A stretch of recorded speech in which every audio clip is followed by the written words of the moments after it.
오늘 오신 여러분들에게 하나님의 은혜와 축복이 함께하기를 기원합니다. 로마서 우리가 한 장씩 지금 풀어나가고 있습니다. 로마서 주일낮에 이렇게 하고 있는데 오늘은 로마서 4장에 있는 말씀 한 장을 풀도록 하겠습니다. 제목은 구원은 믿음으로입니다. 지난 주일날은 은혜의 복음에 대해서 말씀을 했죠. 우리가 죄가 용서받는 것이 우리의 노력으로 되는 것이 아니라 하나님의 은혜로 되는 것이다. 로마서 3장 24절에 있는 말씀처럼 그리스도 예수 안에 있는 속량으로 말미암아 하나님의 은혜로 값없이 의롭다함을 얻은 자 되었다라고 말씀하고 있어요.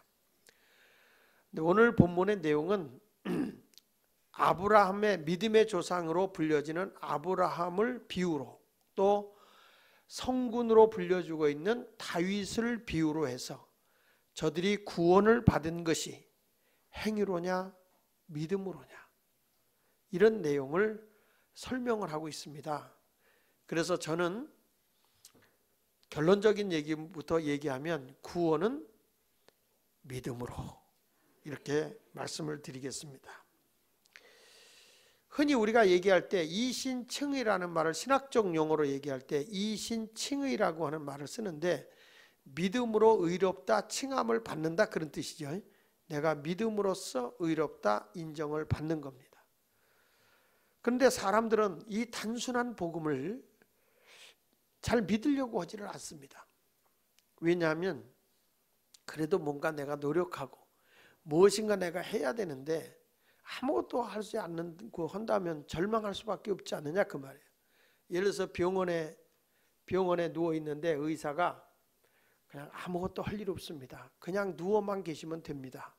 그러면 굉장히 실망할 거라고 저는 봐요.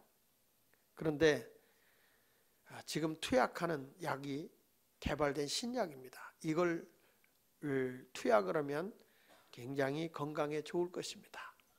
그리고 제가 약 처방을 드리는데 그 처방이 새로 개발된 약입니다. 그 약을 잡수면 건강이 속히 호전될 것입니다. 그러니 절대 약 거르지 마시고 꼭 약을 열심히 드셔야 됩니다.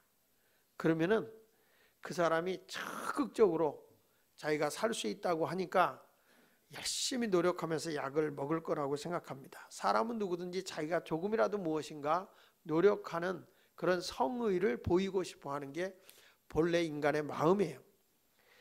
그런데 오늘 성경에도 말한 것처럼 구원은 믿기만 하면 된다 하니까 납득이 안 가는 거예요. 자꾸 거부하는 거예요. 그래서 캐톨릭이나 이 불교 같은 데서는 인간의 행위로 구원을 받는다. 당신이 선하게 살 때 죄에서 해탈을 하게 되고 그로 인해서 이 다음에 환생할 때 선한 것으로 다시 태어난다. 그래서 불교는 신이 없죠. 불교는 내가 신이야 내가. 그래서 부처라는 뜻이 뭐냐면 깨우침을 받는다는 뜻이에요.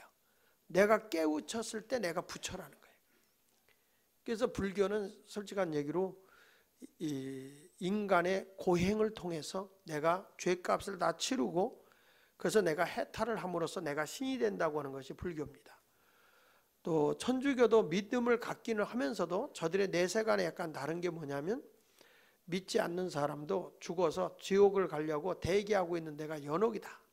그런데 그곳에서 살아있는 사람이 선한 일을 많이 하고 연보를 많이 하고 그렇게 되면 그들의 영혼이 천국 간다. 그러니까 당신의 부모를 위해서 당신의 자식을 위해서 선한 일을 많이 하고 헌금을 많이 해라.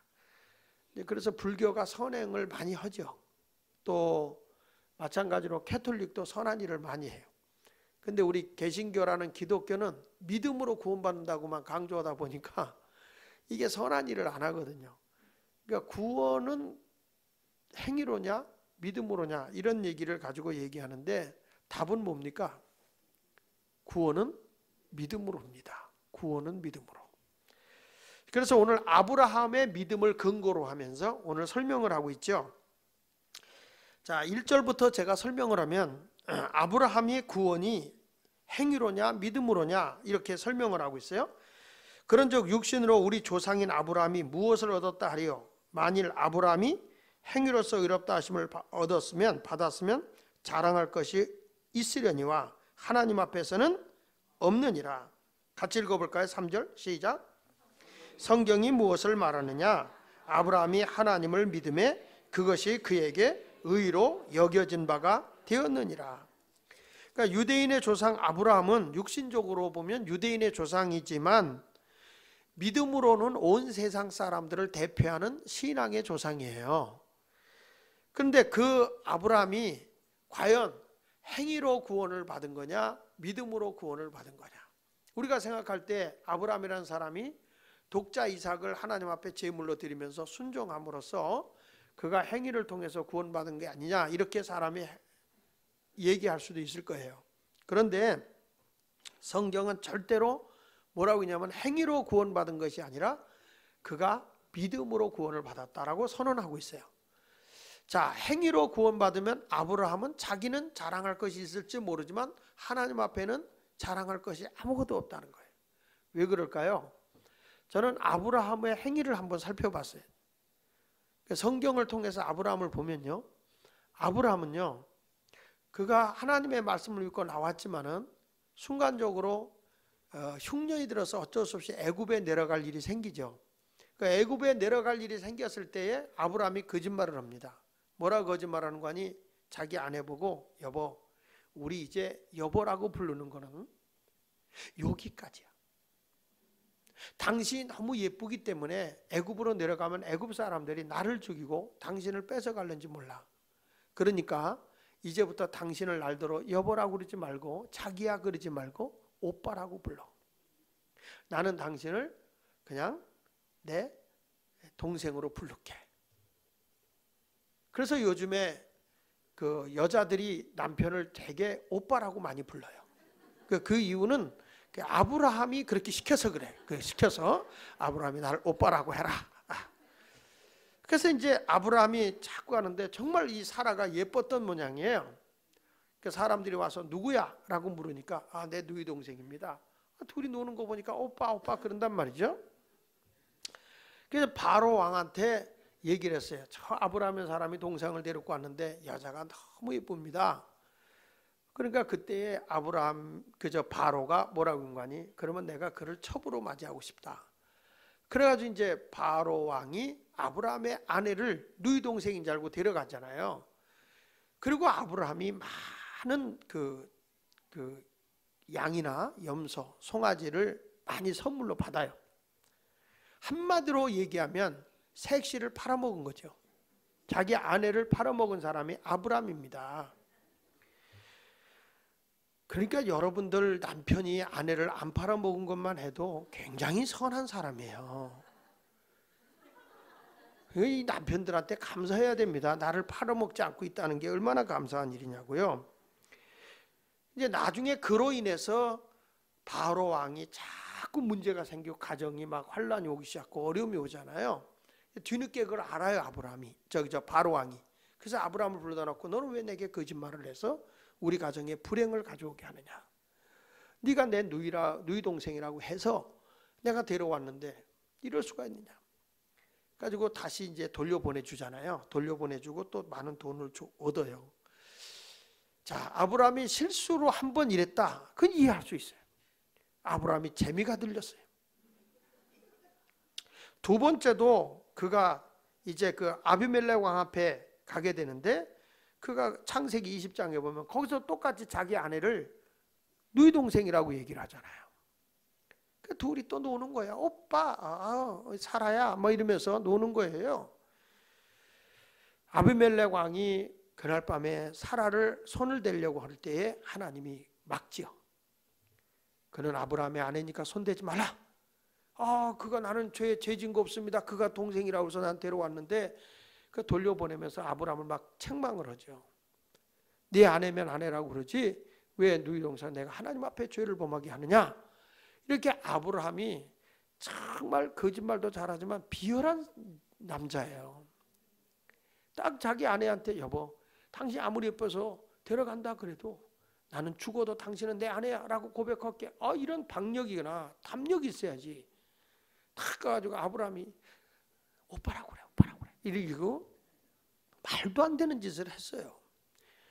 참새도 그런데요. 요즘에 참새도요. 지조를 지켜라 그런다는 거예요. 참새가 전깃줄에 앉았는데 포수가 팍 쏴가지고 수컷이 떨어지면서 나 버리고 시집가지 마. 내가 당신을 위해 죽은 거야. 그랬더니 그 딸이 그 여자가 아내 참새가 그랬다면서요. 떠날 때는 말없이 그리고 그랬다는 그런 얘기도 있습니다만은 그 아브라함이 그렇게 정말 그렇게 자기 아내까지도 누이라고 이렇게 누이 동생이라고 속였던 사람이에요. 그러니까 그를 허물로 보면 아내로 팔아먹은 사람이에요. 그것도 2번씩이나. 그리고 또 하나님이 자식을 준다 그러고 안 주니까 사라가 인간적인 방법으로 자기 몸종인 하가를 들여보내면서 성은 하에다 이름이 가리인가 봐요. 그래서 하가라 네가 우리 남편의 이제 씨바지가 되라는 거죠. 그 남편한테 그 얘기를 하니까 아브라함이 무슨 소리야. 하나님이 우리에게 자식을 준다 그랬으면 난 당신밖에 몰라. 이래야 되는데 아브라함도 이게 남자의 기질이 있어요. 집어넣어 주니까 그냥 하나님께 묻지도 않고 낼름 잡아먹은 거예요. 그래가지고 이스마엘을 낳은 거죠. 이스마엘. 그러니까 하나님 앞에 죄를 범한 거죠. 그것이 바로 아람 나라의 지금 씨앗이 된 것이고 이스라엘과 중동 국가가 계속 다투고 있는 그 사람이 바로 이스마엘의 후손이요. 중동 국가가요. 이것으로 해서 세계적인 어려움이 오고 있는 겁니다. 그러니까 우리가 행위로 보면 아브라함이라고 하는 사람은 자랑할 것이 있어요? 없어요? 없어요. 뭐 여러분 굉장히 의로운 것 같이 하는데 청문회에 가보니까 여러분 얼마나 청문회 허물들이 많이 드러납니까? 아니 우리나라에 고위직에 올라가는 사람들의 자식은 다 병신이요? 응? 어째 하나같이 먼저 번에 국무총리 올라갔던 사람들 그 낙마됐잖아요. 2 아들이 군대를 안 가서 뭐 체중 미달이다 뭐다 그래가지고 갔잖아요. 이번에 국무총리로 또 낸 사람 외아들인데 허리 디스크가 있어 군대를 안 갔더라고. 그러니까 보니까 하여튼 고위직에 올라가면 그 자식들이 다 병신이야. 이상하잖아요. 이런 모든 것을 우리가 보면 얼마나 이 위에 있는 사람들이 떳떳하지 못한 짓을 하고 있는가 하는 걸 보게 되죠. 다 그랬다고 그러죠. 그러니까 사람은요, 그래도 검증하고 검증해서 좀 괜찮은 사람이라고 생각해서 뽑아놓은 거 아니겠어요? 그 중에서도 그래도 다 허물과 약점이 이게 인간이에요. 다 이런 것이. 오늘 성경에서 성군으로 불려지는 다윗도 마찬가지예요. 여기 성경이 이런 말을 하잖아요. 5절에 보니까 4절에 보니까 이런 말이에요. 일하는 자에게는 그 삭시 은혜로 여겨지지 아니하고 보수로 여겨진다. 내가 어디 가서 일해가지고 월급 받으면 뭐예요? 은혜가 아니고 삭시예요. 보수예요. 보수를 받은 거예요. 근데 5절에 일을 아니하실지라도 경건하지 아니한 자를 의롭다 하신 이를 믿는 자에게는 그의 믿음을 의로 여기서 이건 은혜라는 거죠. 내가 아무것도 하지 않아도 하나님이 그냥 너 의롭다 인정을 해줬다는 거죠. 그래서 6절에 일한 것이 없이 하나님께 의로 여기심을 받은 사람은 사람에 대해서 복에 대해서 이제 다윗이 얘기를 하는데 다윗이 뭐란 거니? 불법이 사함을 받고 죄가 가려짐을 받는 사람들은 복이 있고 주께서 그 죄를 인정하지 아니하실 사람은 복이 있도다라고 다윗이 얘기를 해요. 여러분 다윗이라는 사람은 성군이잖아요. 그런데 이 사람이 얼마나 나쁜 짓을 해요. 밧세바라는 여인이 흰놈의 골짜기에서 목욕을 하고 있었는데 다윗이 낮잠을 자고 망대에 올라갔는데 그 망대에 성지순례 가보면 알지만 흰놈의 골짜기가 망대 바로 밑에라고요. 근데 거기서 이제 목욕을 하는데 일부러 다윗이 거기 나오는 줄 알고 이 여자가 아마 요염한 작태를 부리며 목욕을 했나 봐요. 그러니까 다윗이 그걸 보는 순간에 이제 눈이 있고 눈깔이 있는데 눈깔이 멀어버린 거예요. 그래서 그 아내를 취해가지고서 이제 그 여자가 임신을 하게 돼요. 근데 나중에 알고 보니까 그 사람의 남편이 우리아라고 하는 사람인데 아주 장군이야. 아주 충신된 장군인데 전방에서 지금 전쟁을 치열하게 하고 있는 거예요. 그래서 자기의 죄를 감추기 위해서 다윗이라는 사람이 우리아를 불러서 휴가를 주고 내 아내하고 지내라. 그래서 그의 아들인 것, 그의 자식인 것처럼 죄를 감추려고 그랬는데 이 우리아라는 사람이 얼마나 충복인지 뭐란 거 아니? 지금 내 부하들이 전쟁에서 싸우고 있는데 내가 어떻게 아내하고 잠을 잘 수 있습니까? 그리고 안 들어갔어요. 그래서 다윗이 자기 죄를 감추기 위해서 아주 전쟁이 치열한 곳으로 요압 장군을 통해서 전방에다 배치를 하게 되고 그로 인해서 우리아가 죽습니다. 아무도 몰라요. 다윗의 생각으로 그렇게 한 거예요. 그런데 그게 하나님은 알고 계세요. 간접 살인이에요. 살인은 거예요. 나단 선지자를 통해서 그거를 끄집어내 주죠. 자, 여러분, 다윗이라는 사람이 얼마나 나빠요. 그리고 나서 그 우리아를 죽여놓고 그 밧세바를 첩으로 맞이하잖아요. 여러분, 성경의 위대성이 뭡니까? 성경은요, 인간사에 있는 정말 말도 안 되는 것을 다 여기다 기록을 해놨어요. 그런 인간의 천하에 몹쓸 인간들을 구원해서 새로운 사람 만들어 변화시켜 쓰시는 게 하나님이세요. 저도 저에 대해서 뭐 글을 쓴다 그러면요, 좋은 것만 쓰고 싶어요. 나의 약점이나 싫은 얘기는 안 써요. 여러분은 쓰죠? 나는 안 써. 나는 안 써. 여러분은 쓰죠? 아, 여러분도 안 쓰는구나. 안 쓰시오. 자꾸 자기의 약점이나 모든 건 드러나는 걸 누구든지 다 싫어하게 되어 있습니다. 지금 한국에서 지금 사랑의 교회 목사님이 시끄럽고 막 난리가 났어요. 왜 그러냐 했더니 그분이 논문을 너무 남의 걸 같이 많이 도용을 했다. 자기 것처럼 했다. 그러면 떳떳하게 말해요. 내가 그랬다. 뭐 좀 하다 보니까 남의 걸 많이 도용했다. 이러면 교회는요, 용서의 법이 있거든요. 용서의 법이 있는데 어렵다고 하다가 그분이 뭐는 거야. 내가 만약에 그런 적이 있으면 내가 교회를 그만두겠다. 이래가지고 그런 게 이제 드러난 거예요. 지금 굉장히 시끄럽습니다.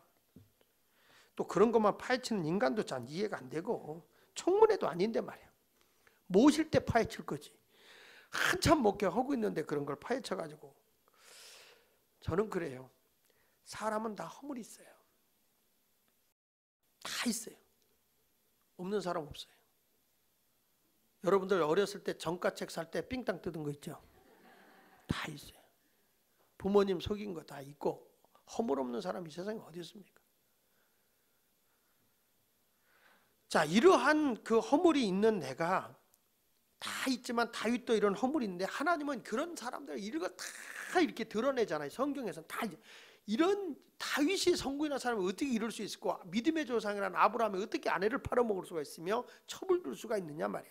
이런 일들이 성경에 있는데 이런 인간사에 하나님 없이 사는 사람들의 모습이에요, 이게요. 근데 이런 분들을 택하여 하나님 앞에서 새 사람으로 바꿔놓는 게 성경이거든요. 근데 여기서 보니까 다윗이 이런 말을 해요. 7절에 불법이 사함을 받고, 내가 하나님 앞에 죄를 보면 법을 어긴 거죠. 죄가 가려짐을 받는 사람들은 복이 있는 거다.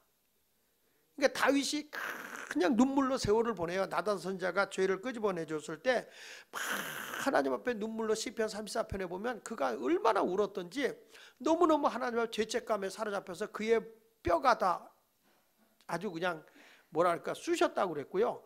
그의 온 피부가 막 지금으로 말하면 각질이 생기겠죠. 그 정도로 그냥 눈물로 짓물렀다 그랬어요. 그 정도로 다윗이 하나님 앞에 회개했거든요. 근데 우리 하나님께서 다윗의 죄를 용서한다고요. 그래서 여기 뭐냐면 불법이 사함을 받고 죄가 가려짐을 받는 사람이 복 있는 거다. 8절에 주께서 그 죄를 인정하지 아니하실 사람은 복이 있도다. 할렐루야. 그러니까 내가 다 허물 있고 죄가 있지만은 그게 가리워져서 내 죄가 사함 받았다. 용서받는 거야. 이럴 때 여러분 이게 복 있는 사람이라는 거죠. 그래서 하나님의 은혜로 의롭다함을 받는 것이 얼마나 큰 복이냐 이렇게 얘기하고 있어요. 인생은 살아가면서 다 굴곡 있고 아픔이 있잖아요. 서양 격언에 이런 얘기 있습니다. 냇물에 돌을 치워버리면 냇물은 노래를 잃어버린다. 물이 올 때 돌이 있을 때 이게 부딪혀야 착착 물 흘러가면서 부딪히는 소리가 나고 그러면서 그 냇물에 노래소리가 들린다는 거예요. 근데 냇물에 돌이 없으면 하잖아요. 냇물에 돌이 있으므로 냇물이 노래를 한다. 저는 인생이 살아가면서 굴곡이 있어요. 아픔이 있어요. 죄를 범할 때도 있고 허물이 있어요. 근데 그런 허물이 있음으로써 우리 인생의 맛을 안다는 거예요. 그러니까 오늘 여기 성경에도 보면 다윗이 그렇게 하나님 앞에 처절하게 회개했던 사람이 죄가 가리워지고 그가 눈물로 회개했더니 하나님이 용서받았다 그런 얘기죠. 그러면서 얘기하는 게 뭐냐, 봐라 아브라함이나 다윗이 행위로 행위로 구원을 받았다면 자랑할 게 있어요? 자기는 자랑할 게 있을지 모르지만 하나님 앞에 봐라. 이런 부족함이 얼마나 많으냐. 그러니까 우리가 의롭다함을 얻는 것은 내가 죄에서 사함받아 너 하나님과 화목한 자가 됐어. 이제는 내 죄를 내가 없다고 해줄게. 죄를 가리워 줄게 라고 인정해 주는 그것이 바로 뭐냐? 의롭다함이거든요. 그게 행위로냐 믿음으로냐? 답은 믿음으로다. 답은 여러분이 해줬으면 좋겠어요. 구원은 행위로냐 믿음으로냐? 믿음으로. 그 다음에 또 이렇게 얘기를 합니다.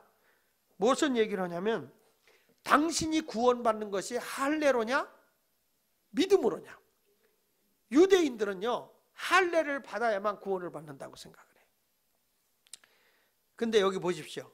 9절에 그런즉 이 복이 할례자에게냐 혹은 무할례자에게도냐. 무릇 우리가 말하기를 아브라함에게는 그 믿음이 뭘로 여겨졌다? 아브라함도 물론 할례를 받았어요. 그러나 아브라함이 믿음으로냐 아니면 할례냐? 할례로 구원받냐 믿음으로 구원받냐? 일부만큼 못한데 집중력이. 응? 뭐냐? 믿음으로다. 10절에 그런즉 그것이 어떻게 여겨졌느냐? 할례시냐 무할례시냐? 할례시가 아니요 무할례시다. 이게 무슨 얘기냐면 여기 11절까지 읽어볼게요. 시작. 그가 할례의 표를 받은 것은 무할례시에 믿음으로 된 의를 인친 것이니 이는 무할례자로서 믿는 모든 자의 조상이 되어 그들도 의로 여기심을 얻게 하려 하신다. 이게 무슨 얘기냐면 아브라함이 하나님의 택함을 받고 부름을 받은 게 75세예요. 75세. 이때 아브라함이 갈 바를 알지 못하고 여호와의 말씀을 믿고 따라갔죠. 이때 하나님은 그 믿음을 보고 의롭다 여겨준 거예요. 아브라함을. 근데 아브라함이 언제 할례를 받았냐면 믿음으로 의롭다함을 받고 난 14년 뒤에 아브라함이 89세 때 할례를 받았거든요. 그러니까 아브라함은 이미 믿음으로써 구원을 받고 난 뒤에 무할례 때 이미 의롭다함을 받은 거예요. 그리고 할례를 받은 거예요. 그러니까 여러분 잘 알아야 돼요. 세례로 구원받습니까? 믿음으로 구원받습니까? 믿음으로 구원받는 거예요. 세례는 내가 구원받았다는 걸 확인하는 거예요. 이 당시에 아브라함도 할례가 뭐냐? 내가 믿음으로 의롭다함을 인정해 준 것뿐이지 그게 할례를 안 받아서 구원받지 못한 게 아니다. 내가 세례를 안 받았다고 해서 구원받지 못하는 게 아니라 예수 그리스도를 믿음으로 된다 그 말이죠. 그러니까 여기 10절에 그런즉 어떻게 여겨졌느냐? 할례시냐 무할례시냐? 할례시가 아니요 무할례시에 아브라함이 구원을 받은 거다. 이렇게 말하고 있습니다. 12절을 같이 읽어봅니다. 시작. 또한 할례자의 조상이 되었나니 곧 할례 받을 자에게 뿐 아니라 우리 조상 아브라함이 무할례 시에 가졌던 믿음의 자취를 따르는 자들에게도 그러하니라. 그러니까 이건요 우리가 볼 때 뭐 이렇게 가볍게 넘어갈지 모르지만 지금 바울이 이 말씀을 선포할 때가 로마에 있는 유대인들에게 하는 말이거든요. 유대인들은요 얼마나 고집스러울 정도냐면 할례 받아야 구원받는다고 하는 사람들이었어요. 근데 이런 자들에게 지금 이 바울이라는 사도가 무할례 시에 아브라함이 구원받은 거고 이미 우리도 아브라함처럼 믿음을 가지면 내가 할례를 받지 않아도 세례를 받지 않아도 믿음으로 구원받는 거다. 이런 건요 혁명적 복음이에요. 이 당시에는 엄청난 파격적인 얘기를 하고 있는 거예요. 그래서 갈라디아서 5장 6절에도 이렇게 말하거든요. 그리스도 예수 안에서는 할례나 무할례나 효력이 없다. 예수 안에서는 할례나 무할례나 상관없다. 사랑으로서 역사하는 믿음뿐이다. 예수 그리스도를 믿음만 있으면 내가 구원을 받는 것이다. 히브리서 11장에 보면요 할례를 받지 않은 믿음의 선배가 많이 나와요. 근데 그 가운데 대표적으로 3명을 뽑는데 누구냐면 아벨, 에녹, 노아. 할례를 받기 이전에 아벨이나 에녹이나 노아 이 사람들이 구원받아 천국 갔습니까? 못 갔습니까? 갔어요. 답은 다시 아벨과 에녹과 노아가 율법이 주어지기 전이니까 할례 받기 전이에요. 근데 이 사람들이 믿음으로 구원 받았습니까? 못 받았습니까? 받았습니다. 또 당시에 율법을 모르던 시대에 살던 사람들도 다 그 성도들도 예수 믿어서 구원 받는 거예요. 믿음으로 구원 받는 거예요. 그러니까 율법을 받은 후에도 할례를 받은 후에도 우리가 믿음으로 의롭다함을 받기도 하지만 믿고 난 뒤에 우리가 할례를 받지 않아도 다 구원을 받을 수 있는 것이다. 오직 믿음으로만 되는 것이다. 얘기하고 있는 거예요. 그러니까 여기서 지금 아브라함의 믿음을 근거로 하면서 무슨 얘기하는 거냐면 지금 아브라함의 구원이 의롭다함이었는 것이 행위로냐 믿음으로냐, 할례냐 믿음이냐. 다 믿음이죠. 그리고 세 번째로 또 무슨 얘기냐면 13절 이하에 쭉 보면은 이제 그 아브라함이 뭐냐, 율법으로냐 믿음으로냐 이렇게 얘기를 해요. 아브라함이냐 그 후손에게 세상의 상속자가 되라고 하신 언약은 율법으로 말미암은 것이 아니요 뭐라고요? 오직 율법의 의로 말미암은 것이다. 여러분 율법은 언제 줬냐면은 아브라함을 하나님이 택하시고 난 뒤 모세 시대 때 줬거든요. 그러니까 그게 430년이에요. 430년 후에 율법을 줬는데 이미 아브라함은 믿음으로 구원받았잖아요. 율법은 모세 시대 때 받았어요. 아브라함을 택하고 430년 뒤에 하도 이스라엘 백성들이 하나님 앞에 원망하고 불평하고 사는 거예요. 율법이 오기 전에는 하나님의 은혜로 살았거든요. 여기 이런 말씀이 나와요. 15절에 보면 율법은 진노를 이루게 하나니 율법이 없는 곳에는 범법도 없어요. 율법이 주어지기 전에는 내가 죄를 범했다 할 수가 없는 거예요. 왜냐하면 이런 말 있죠. 우리나라 물증은 심증은 가는데 물증은 있어. 선악과 따먹은 물증이 있어요. 그러니까 물증도 있고 또 그 심증도 다 가는데 죄로 걸 만한 법이 없다는 거죠. 법이. 율법이 주어지기 전까지는 그런 법이 없었다. 그래서 여기 이런 말이 나와요. 5장 13절에 잠깐 한번 우리가 읽어보면요. 5장 13절에 한번 보겠습니다. 5장 13절에 시작. 죄가 율법이 있기 전에도 세상에는 있었어요. 그러니까 율법이 오기 전에도 세상에 죄가 있었어요. 그렇죠? 아브라함도 다윗도 다 죄가 있었잖아요. 그런데 율법이 없었을 때는 뭐라고 그랬죠? 죄를 죄로 여기지 않았다니까요. 근데 그러니까 율법이 오기 전에도 아브라함이 이미 구원을 받은 거예요. 근데 이 율법은 왜 줬느냐? 하나님과 이스라엘 백성의 약속이에요. 이제 우리 다시 하나님에 대해서 원망하지 말고 우리가 죄 짓지 말고 내가 율법대로 살아라. 근데 율법으로 의롭다함을 자격이 없어요. 아무 누구도. 그래서 신구약 통틀어서 우리가 구원을 줄 수 있는 것이 뭐냐? 율법이 아니다. 이렇게 계속적으로 얘기하면서 강조하는 게 뭐냐? 믿음이다. 16절에도 보니까 한번 보세요. 뭐라고 얘기하는가? 그러므로 상속자가 되는 그것은 4장 16절 그것이 은혜에 속하기 위하여 무엇으로 된다? 그러니까 이 로마서에는 계속 로마서 4장은요 믿음으로 그래요. 자 16절에 믿음으로 되나니 이는 그 약속을 모든 후손에게 굳게 하려 하심이라. 율법에 속한 자뿐 아니라 다 같이 아브라함의 믿음에 속한 자에게도 그러하니 아브라함은 우리 모든 사람의 조상이 되었다. 이렇게 말하고 있는 거예요. 그래서 여러분 아브라함이나 다윗도 다 행위로가 아니라 믿음으로 구원받는 것이고 율법으로 구원받는 것이 아니고 믿음으로 구원받는 것이고 또 의롭다함을 받는 그 자체가 우리가 어떤 그 사람의 그 할례를 행함으로 되는 것도 아니고 무엇으로만 되는 것이다? 믿음으로만 되는 것이다. 할렐루야. 자 그렇다면 아브라함은 도대체 어떤 믿음의 사람이었냐는 거예요. 아브라함은요 21절에 이런 말 하거든요. 약속하신 그것을 이렇게 말해요. 약속하신 그것을 또한 능히 이루실지를 확신하였으니 그러므로 그것이 뭐냐? 믿은 거예요. 하나님의 약속을 믿은 거예요. 그것이 그에게 뭐로 여겨졌다고요? 의로 여겨졌어요. 23절에 그에게 의로 여겨졌다 기록된 것은 아브라함만 위한 것이 아니라는 거예요. 그러니까 아브라함이 뭘 믿었느냐? 말씀을 믿은 거예요. 하나님의 약속의 말씀을 믿은 거예요. 그 약속의 말씀을 믿음으로써 아브라함이 의롭다함을 받았다. 이렇게 말하는 겁니다. 자 17절에 보면은 기록된 바 내가 너를 많은 민족의 조상으로 세웠다 하신가 같으니 그가 믿은 바 뭘 어떤 하나님을 믿었어요? 시작. 하나님은 죽은 자를 살리시며 없는 것을 있는 것으로 부르시는 이시니라. 할렐루야. 그러니까 아브라함은요 믿었어요. 뭘 믿었느냐? 약속하신 그것을 믿었어요.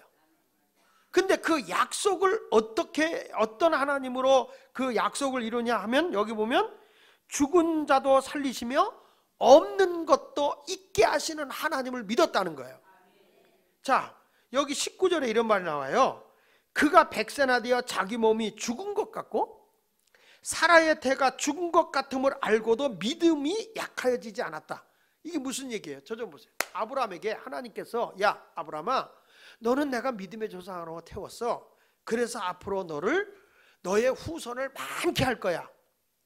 근데 지금 아브라함은요, 자식이 없어요. 내 몸에서, 사라와 내 몸에서 내 아내 사라, 그 이스마엘은 첩이니까 거기서 내 종자가 나올 수 없어. 내 씨는 반드시 사라에게서 나오는 거다. 근데 지금 자식이 없어요. 근데 지금 아브라함의 형태가 어떤 형태냐면, 여기 보니까 자기 몸이 죽은 것 같아. 이제 남자의 구실을 못하는 거예요. 또 여자는 뭐예요? 사라의 태가 죽었어요. 이게 무슨 소리냐면 생리가 없는 거예요. 그러니까 난자가 안 나오는 거예요. 죽은 거예요. 그런데 아브라함 뭐냐면, 그럼에도 하나님의 약속을 믿는 거예요. 하나님의 약속을, 너에게 자식을 준다. 하늘의 별과 같이 땅의 모래같이 번성할 거다. 네 몸에서 자식을 낳을 거다. 그래서 네 이름은 이제 아브라함이야. 열국의 아버지야. 네 아내는 사라, 공주야. 그렇게 이름 고쳐. 그러니까 아브라함이 고쳐요. 왜? 하나님께 대한 소망을 가지고, 믿음을 가지고. 할렐루야. 우리 교인 가운데도 그런 분이 계세요. 아이를 못 가서 병원에 가보니까 남자분이 정자가 죽어요. 죽어서 나오는 거예요. 아이를 가질 수 없잖아요. 실망하잖아요. 전 그랬어요. 죽은 자도 살리시는 하나님이, 정말 죽은 자도 살리시는 하나님이 정자도 못 살리겠냐? 어? 그래서 기도했어요. 난 별 기도를 다 해봤어요. 하나님, 정자가 살지어다. 기도를 했어요. 기도를 했어요. 아들 낳았어요. 지금 또 뵀어요. 하나님이 완전히 살려줬어요. 과거의 하나님이십니까? 지금도 살리시는 하나님. 하나님의 약속을 믿는 거예요. 아브라함도 하나님께서 너에게 자손을 번성하게 하겠다 주시는 거예요. 하나님의 약속을 믿는 거예요. 46세 먹은 우리 교회 권사님이, 나는 이제 끝났습니다. 애도 못 낳고 끝났습니다. 제가 그런 얘기를 했어요.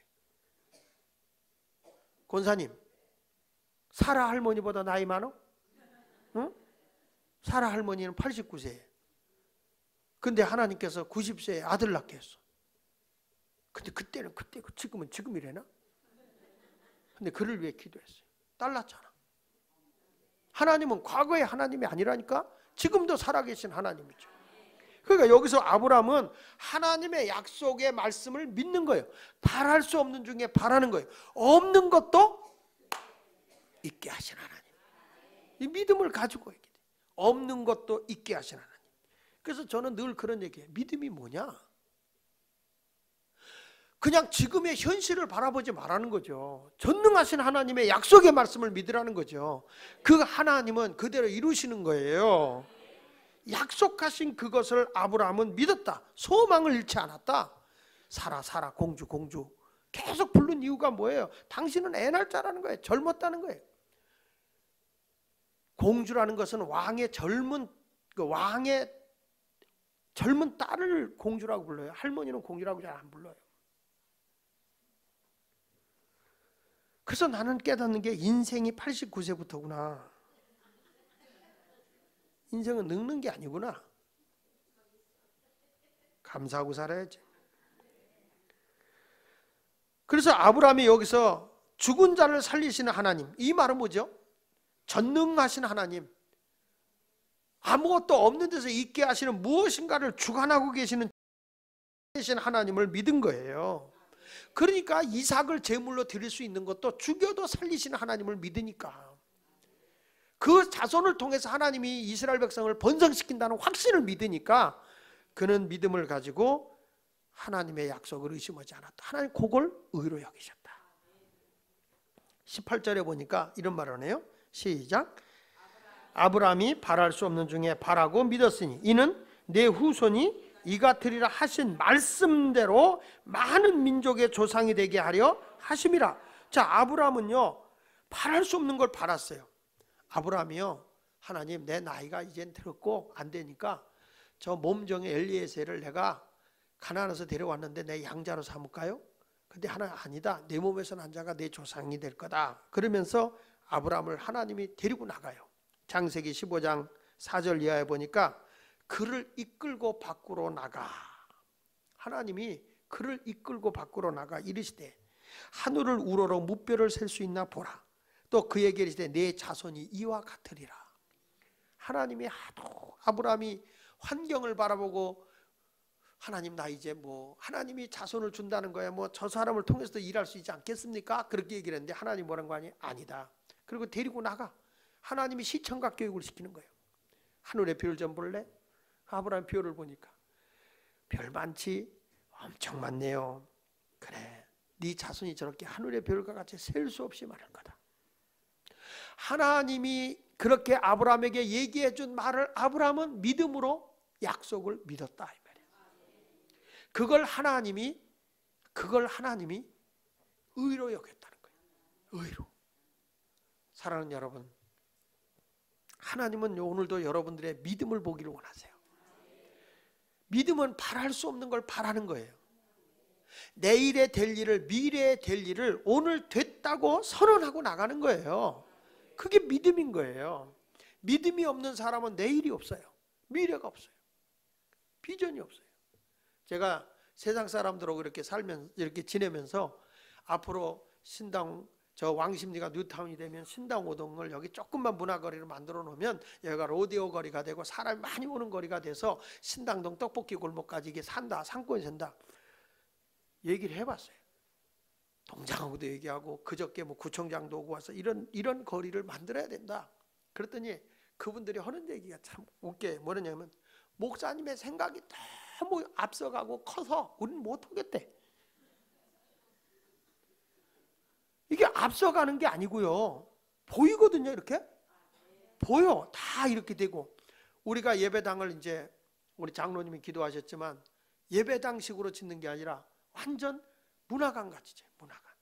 그러니까 동네 사람들이 자연스럽게 와서 할 수 있는 공연이 있고 수시로 젊은 애들도 어른들도 와서 공연을 볼 수 있고 영화도 볼 수 있고 수시로 이런 문화가 살아있는 그런 예배당을 줘야겠다. 예수님 당시에도 성전이 아니라 회당이에요. 회당이라는 거는 동네 사람들이 모여서 서로 얘기하다가 기도받은 사람이 응답받은 사람이 율법도 해석하고 서로 질문하고 토론하고 이런 거예요. 주민들과 함께 지내는 거예요. 이게 콘스탄틴 대제가 예배당을 줘놓고 거룩하신 하나님의 예배당에 계신 것처럼 신격화, 신전화 시켜가지고 예배당을 너무 신격화 시켜갖고 신발 신고 강단 올라가면 큰일 나는 줄 알아요. 이제 이거 할 거니까 이거 신발 신고 다음부터 이제 올라오자고 다. 이제 그리고 저후에 이제 공연이니까 이제 앞으로 신발 신고 자연스럽게 막 할 수 있도록 할 거예요. 조명도 다 하고 하는데 정말 아마 한국에서는 최초의 이런 교회. 주민과 함께 움직이는 그런 그 오면은 이제 뭐 예배당은 이제 돌로다가 이렇게 여기 예수마을교회 이렇게 하나 새겨놓고 건물을 딱 보면 JTM 센터가 될 거예요. 지저스 타운 미니스트리. 그렇게 센터가 되고 사람들이 야, 그 JTM 센터로 와 그럴 거예요. 그 JTM이 뭐냐? 그러면 예수마을 운동이야 이렇게 나오겠지. 예수마을 교회야 이렇게 나오겠죠. 그 상징적 건물을 한번 해보자. 그 디자인을 지금 하고 있고 내가 보니까 참 좋은 거예요. 그래서 카페도 한 50평이 나와요. 카페도 오고 다 해가지고 주민들도 오고 교인들도 올 수 있고 이런 식으로 이제 아주 좋게 할 거예요. 저는 그런 거예요. 여러분들이 동참하면 더 좋은 교회가 지어지고 하는 일은 되는 거예요. 뭐 은행께 다 우리 거잖아, 그렇죠? 그러니까 이렇게 해서 다 움직이는데 미래가 안 보이는 거예요. 미래가 예배당만 크게 해놓고 항상 놀고 있는 예배당 되면 뭐예요? 제가 뉴욕에 가서 보고 그 타임스퀘어 처치를 가서 보니까 주일날 가서 보면 그냥 어마어마하게 사람이 모여드는 거예요. 근데 월, 화, 수, 목, 금, 토는 다 공연이야. 막 연극도 있고 막 뭐 별게 다 있어요. 사람들이 가서 거기 가서 보는 거예요. 다. 문화 공연이야. 그러니까 사람들이 주일날 되면 또 엄청나게 사람이 또 모여서 하나님께 영광 돌리고 예배드리고. 저는 보여요. 이게 뭐냐면 여기가 다 문화의 거리로 예배당 잘 전한다. 어느 교회 예배당 좋다. 예배당 좋다. 그 동네 사람은 무슨 상관이 있냔 말이에요. 우리가 갈 수 있는 예배당이면 얼마나 좋을까? 믿지 않는 사람도 자연스럽게 올 수 있는 뭐 거기가 뭐가 있다는데? 뭐 볼 게 있다는데? 뭐 이렇게. 왜 얼굴들이 전부 다 칙칙하고 무슨 꼭 어디서 꽂아놓은 보리자루가 있는 것 같이 이러면 안 돼요. 사람이요 뭔가 생각을 바꾸고 미래를 볼 줄 알아야 돼요. 10년 뒤에 5년 뒤에 10년 뒤에 점점 교회하고 담쌀 거거든. 동네 사람들은, 시장 사람들은, 젊은이들은. 그러니까 젊은이들이 자꾸 올 수 있는 걸 만들어줘야 되는데 요즘에 교회가 뭘 하냐면은 학교를 빌려서 학교에다가 임대를 내고 쓴단 말이에요. 이건 아니라고 저는 보는 거거든요. 교회를 세상에 열어줘야지 세상 것을 우리가 이용만 해서는 안 된다는 거죠. 우리가 저들이 이용할 수 있도록 끌어들여야 된다는 거죠. 이런 모습으로 가면 건강한 아마 교회가 되지 않겠나 저는 이렇게 생각을 합니다. 그러니까 아브라함도 미래를 바라봤다. 하나님의 은혜가 여러분과 함께하는 역사가 있기를 주의 이름으로 축원합니다. 자, 이렇게 아브라함은 바랄 수 없는 걸 바라는 거예요. 믿음은 행함과 함께 일하고 행함으로 믿음이 온전케 되는 겁니다.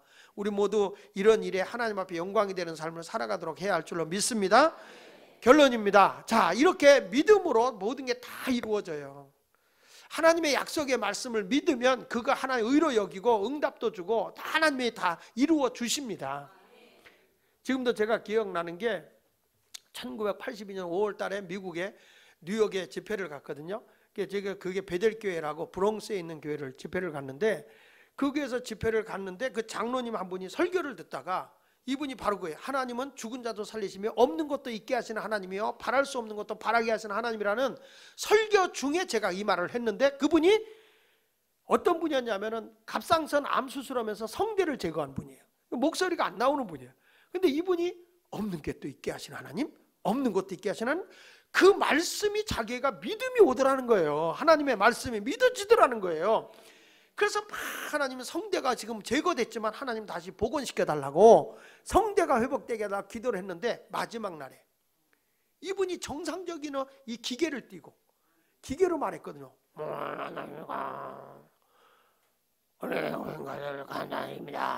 이런 식으로 말을 했어요. 난 내가 흉내내도 되게 잘 내는 것 같아. 똑같아. 그래가지고 역사가 일어난 거예요. 이 사람이. 그러니까 너무 감사하니까 밤새도록 가가지고 이 사람이 서해안 분이에요. 서해안 분이 이분이 써가지고 나한테 뭘 하나 선물을 딱 줬어요. 그래가지고 이제 다른 교회를 갔는데 그때 제가 와서 보니까 뭐냐면 독립선언문을 쓴 거예요. 이 사람이. 서해로다 우리나라 독립선언문을 쓰고 뒤에다가 1982년 8월 2일 박미성애 장하길 목사 박미성애 중 자기 몸이 치유됐다. 하나님의 은혜로 자기가 회복이 됐다는 걸 써가지고 나한테 준 거예요. 그래서 내 방에 오면 지금도 독립선언문을 크게 써놓은 게 있어요. 거기 보면 1982년 5월 둘째 주 박미성애 중 하나님의 은혜를 입었다는 글을 쫙 써놨어요. 그게 거기 달아놨어요. 지금도. 하나님이 과거의 하나님이 아니라니까 지금도 없는 것도 있게 하시는 하나님이죠. 하나님의 약속을 내가 말씀을 믿으면 그게 의로 여김을 받는 거예요. 의로 여김을 받는 거예요. 나도 목사지만 믿음이 항상 좋은 게 아니에요. 어느 때 믿음이라는 게 식어질 때가 있잖아요. 근데 그때 딱 그 독립선언문을 보면은 끝에 부분에 꼭 그렇게 써있거든. 송태영 장로라고 해가지고 그걸 써놨어요. 아, 그때 그분이 성대가 회복됐지. 맞아. 믿음을 하나님 말씀을 믿으면 역사가 일어나. 구원은 믿음으로. 내 영혼이 구원받아 천국 가는 것도 믿음으로 되지만 내 육신의 모든 문제도 오직 하나님의 약속을 믿을 때 문제는 해결되고 풀어지는 거예요. 그래서 거기 성경 23절부터 보면 자 보십시다. 시작. 그에게 의로 여기셨다 기록된 것은 아브라함만 위한 것이 아닙니다. 아멘. 아브라함만 위한 게 아니고 24절 의로 여기심을 받을 우리도 위함이니 곧 예수 우리 주를 죽은 자 가운데 살리신 이를 믿는 자니라.